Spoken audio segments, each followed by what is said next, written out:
নমস্কার, আপনারা দেখছেন নিউজ মুখ্য বার্তা। সকলের সাথে সকলকে নিয়ে নিউজ মুখ্য বার্তা দেখতে চ্যানেলটি সাবস্ক্রাইব করুন।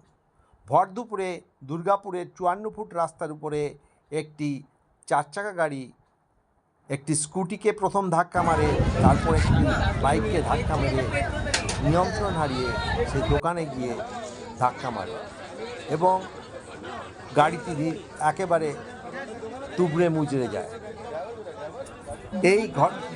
এই ঘটনায় আহত দুজনকে হাসপাতালে নিয়ে যাওয়া হয়, একজনকে হেলথ ওয়ার্ডে এবং একজনকে সিটি নার্সিংহোমে ভর্তি করা হয়েছে। দুজনের অবস্থায় আশঙ্কাজনক। গাড়িটি যে চালাচ্ছিল তার বয়স 16 থেকে 17 বছর। সে কি বলল শুনুন। গাড়ির ড্রাইভারটা কই? গাড়ির ড্রাইভারটা কোথায়?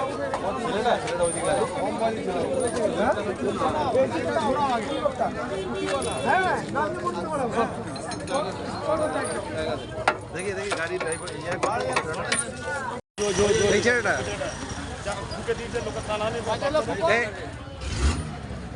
তুই কেমন করে গাড়ি চালাচ্ছিলিস তখন? এত জোর ঘোরালে কি করে? ওখানে जो स्कूटी वाला था वो लेफ्ट राइट नहीं देखा, सीधा मार दिया अंदर। तो कितना स्पीड में था आपली गाड़ी का स्पीड 40 के आसपास। 40 का एडवांस तोड़ दिया